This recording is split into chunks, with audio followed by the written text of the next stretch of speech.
तुम ठीक हो? हाँ मैं ठीक हूँ। मुझे उम्मीद नहीं थी कि तुम कभी मुझे मिलने बुलाओगी।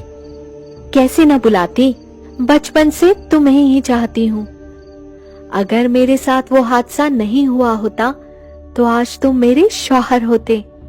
ये बात तो मुनासिब है, पर अभी कुछ नहीं बिगड़ा है। मैं अभी तुमसे शादी करने के लिए तैयार हूँ। पर क्या तुम्हारे घर वाले राजी होंगे? थोड़ा मनाना पड़ेगा, पर मैं हूँ भी इकलौता, यकीनन मान जाएंगे। बोलते बोलते रजिया हुसैन की बाहों में चली गई। ये देखकर मुझे बहुत गुस्सा आ रहा था।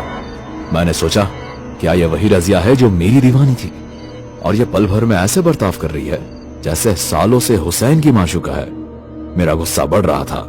तभी हमजाद ने मुझसे कहा, आका ये पल गुस्सा करने का नहीं है। रजिया जो कर रही है आपके लिए ही कर रही है। अब मैं और बर्दाश्त नहीं कर सकता। अभी जाओ और उसका सर धड़ से अलग कर दो। जो हुक्म। और पल भर में हमजाद की कुव्वतों ने रजिया के दिमाग पर काबू कर लिया। रजिया ने अपने पीछे आने के लिए हुसैन को इशारा किया। क्या हुआ?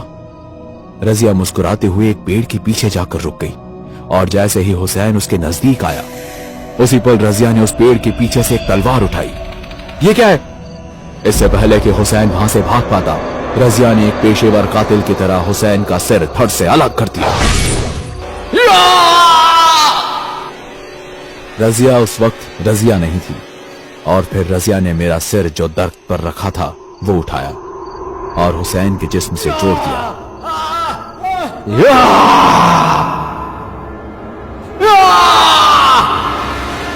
उस वक्त मुझे जो आजाब झेलने पड़े उसको मैं लफ्जों में बयान नहीं कर सकता था, और कुछ ही पलों में रजिया को होश आ गया। हुसैन का कटा हुआ सर देखकर रजिया चीख पड़ी।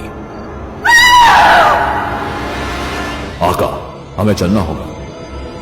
हमजाद मुझे मेरे नए जिस्म के साथ उड़ा ले गया। असलम, मुझे भी अपने साथ ले चलो। वो चीखती रही, चिल्लाती रही, पर हमजाद ने उसकी एक बात नहीं सुनी। वो मुझे वापस उसी खंडर में ले गया।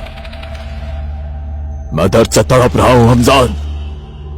आका, मैं भी आपकी तरह बेजान हो गया हूं, लेकिन हम दोनों को 21 दिन इस अजाब को झेलना होगा। ये बात सुनकर मुझे रजिया की चीख याद आई। रजिया के साथ क्या हुआ हमजाद? हमजाद कुछ देर तक खामोश रहा और फिर बोला, उसकी चीख से कई लोग वहां पहुंच चुके थे, और थानेदार भी। रजिया को हुसैन के कत्ल के जुर्म में गिरफ्तार कर लिया गया है। उससे पूछताछ हो रही है, और वो आपके बारे में ही बता रही है। हमजाद, रजिया तो बेकसूर है, उसे हवालात में नहीं होना चाहिए था। आप और हम कुछ नहीं कर सकते।